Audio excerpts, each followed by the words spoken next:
Mannalamkunnu GFUP school smart സ്കൂളായി.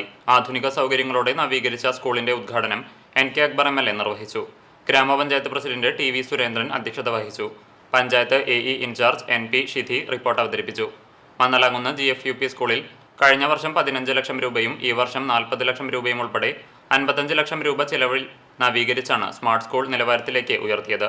എല്ലാ class റൂമുകളിലും tile വിരിച്ച് സീലിംഗ് ചെയ്ത് പെയിന്റിങ്ങോടെ കെട്ടിടം നവീകരിച്ചിട്ടുണ്ട്. പുതിയ ഫർണിച്ചറുകളും മുഴുവൻ ക്ലാസ് റൂമുകളിലും പ്രൊജക്ടർ, സ്ക്രീൻ, ലാപ്ടോപ്പ്, ഇന്റർനെറ്റ് കണക്ടിവിറ്റിയും കേന്ദ്രീകൃത സൗണ്ട് സിസ്റ്റം ഉൾപ്പെടെ സജ്ജീകരിച്ചിട്ടുണ്ട്.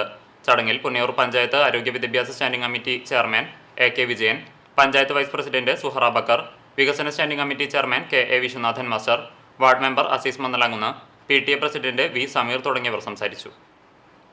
ഇക്കഴിഞ്ഞ ദിവസം വന്ന വേറൊരു റിപ്പോർട്ടിൽ വിദേശ രാജ്യങ്ങളിൽ നിന്ന് ഏകദേശം എൻ്റെ ഒരു കണക്ക് ശരിയാണെന്നുണ്ടെങ്കിൽ 5000-ഓളം കുട്ടികൾ വിദേശ രാജ്യങ്ങളുടെ വിവിധ രാഷ്ട്രങ്ങളിൽ നിന്ന് കേരളത്തിലെ ക്യാമ്പസുകളിൽ പഠിക്കാൻ വേണ്ടി വരുന്നതാണ്.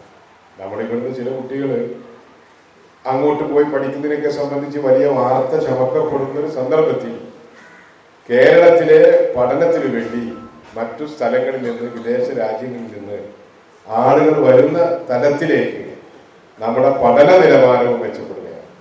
അപ്പൊ തീർച്ചയായും ഈ വിദ്യാലയവും ആ ഒരു അർത്ഥത്തിൽ മികച്ച നിലവാരം തന്നെയാണ് പുലർത്തുന്നത്. ഇനി നമ്മുടെ എല്ലാം ഒരു ആഗ്രഹം ഈ UP സ്കൂൾ ഒരു ഹൈസ്കൂളായി മാറണമെന്നത്. സംസ്ഥാന ഗവൺമെന്റിന്റെ മുന്നിൽ നമ്മൾ ആ പ്രപ്പോസൽ കൊടുത്തിട്ടുണ്ട്. സംസ്ഥാന ഗവൺമെന്റ് ഹൈസ്കൂളുകളായി ഉയർത്തുന്ന ഒരു സാഹചര്യം സൃഷ്ടിക്കപ്പെട്ട, നമുക്കറിയാം സാമ്പത്തികമായ വലിയ വലിഞ്ഞു മുറുക്കലുകൾ നേരിടുന്നത് കൊണ്ടാണ്